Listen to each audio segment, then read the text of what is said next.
to Crash Bushcraft. This is Mike Ware. I've been looking at some different types of shelters, and I've noticed there's a lot of people that have made these baker's tents, tinker's tents, different names that I've seen them called. And personally, I had never seen one of these, not in this fashion, and especially used, I guess, in the woods or whatever. And it's perfect if you have a tarp or if you have some kind of spread that you could actually put over it. Without that, you're back to a wigwam, which is pretty much what this thing is, except for it's a lot easier to build and a lot faster. My son, he likes to get out. Wintertime is when I do most of my stuff. He can't get out and go to the ridges with me or over to the mountains as much because of school or the way our schedules work, you know. So sometimes I have to go on my own, but he still wants to get out and do these things. Today he's not going to be here with me. Unfortunately, he has a dentist appointment, and I won't have another day off to be doing any of this for about 2 more weeks. So I thought, well, I'll go ahead and get it done. We'll have the basic structure today. I'm working on a canvas tarp that I'm sewing right now.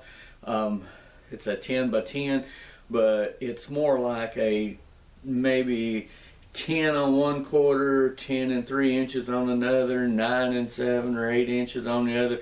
It ain't perfectly square, but it will shed water when I get done with it, and that's the whole purpose. But I'm going to be able to use that over the top. What I liked about this specific design is you could build this, leave it, and not worry about having to come back and fill in the hose, take your tarp back with you.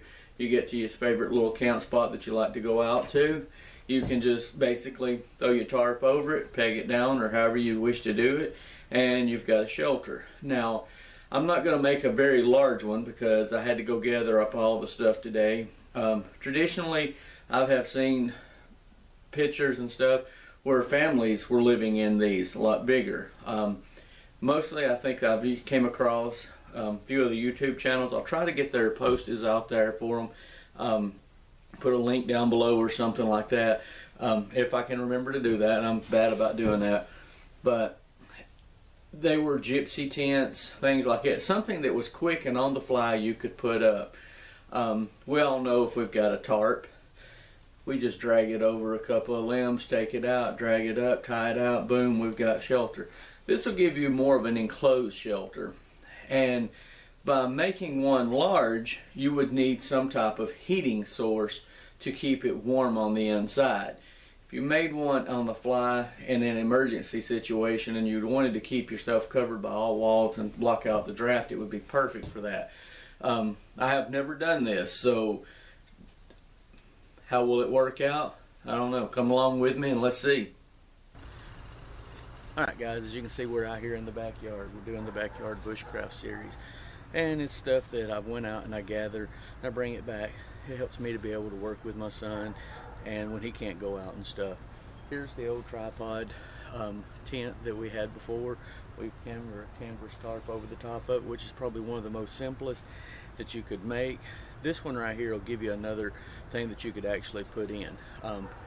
Ace is checking out the new moss that I got today. I'm going to try to see if I can get this stuff to grow because there's a lot of uses for that type of moss. But that's another story and we'll get on it later on. So give me a few minutes to get this taken down and we'll be right back. Okay, first thing that we're really going to need out here is actually going to be a piece of wood. We're going to use it for a stake. To keep this thing from bouncing out and splintering, most people that work outdoors kind of know that if you taper your edges off, just like this right here, I'll show you. It actually will allow you to get it out here. We're just going to shave the edges round. What that does is it keeps your wood from splintering out as much when you're pounding on it. So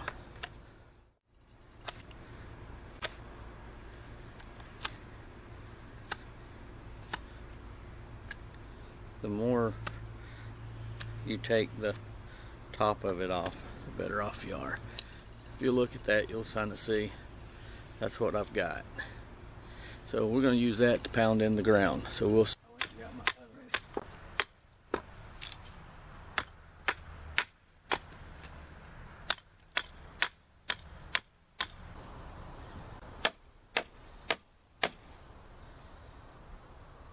Alright, now just basically going to figure out about how wide my son is and how big I think I should make it for him.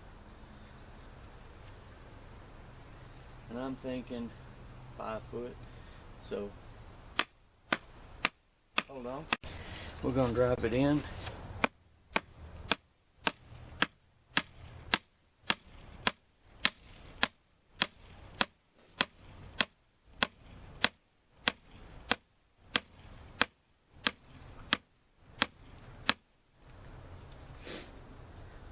I'm using, I'll let you see a better shot of it in a minute from the distance, but you want to find the most limberest, straightest tree that you can. Well, it don't have to be straight, it can be bent, but I'm not sure what type of tree that I got.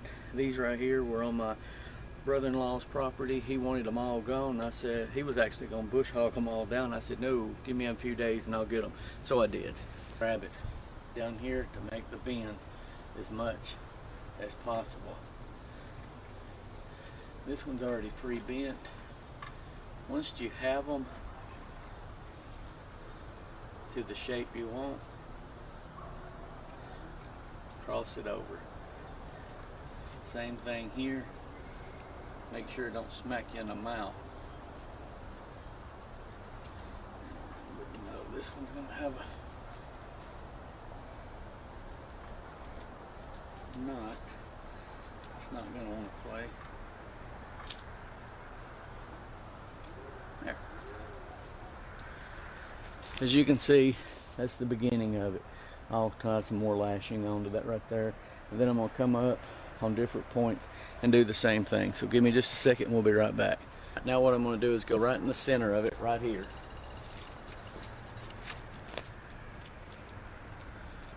And put one here. I'll put one here, and I'll also put one here. So we'll be right back. Well, alright, it's coming along. It's not quite done yet. I could see the beauty of this. I actually made it a little bit bigger than I would if I was in a situation to where I needed, well, I wouldn't make one of these unless I had a tarp, but I could see how this could actually be very beneficial, and I could almost see why they call it a baker's tent, in a sense, to where he could get in and get out and stuff. It is height wise, I'll show you.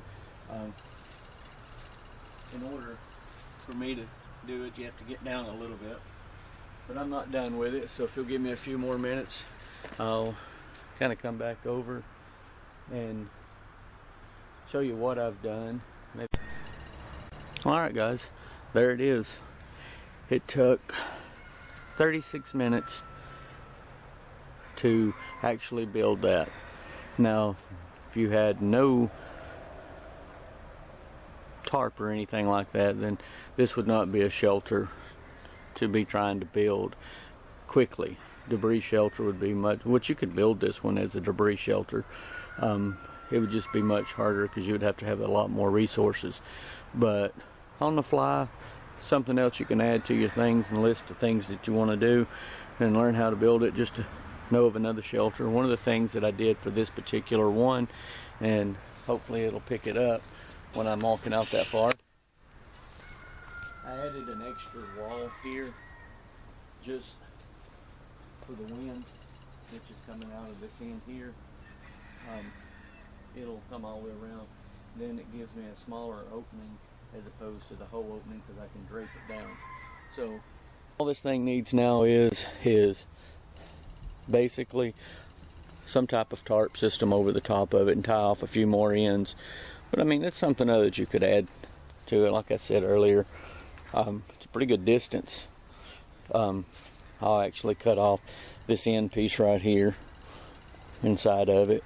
Could it be used for a debris shelter? Sure, it could. But I wouldn't. I would just go with a regular lean style debris shelter. Looks like Ace has decided he's going to find him a new house when I put a top on it. But I appreciate it. So give me a few seconds and we'll be back. Alright, there we go. So now we have seen my version of a baker's tent or a tinker's tent. Like I said, it's the first time I've ever done that. That particular one would take about a 10 by 10 tarp. Now that's rather large, but it's perfect for my son to get inside of and play.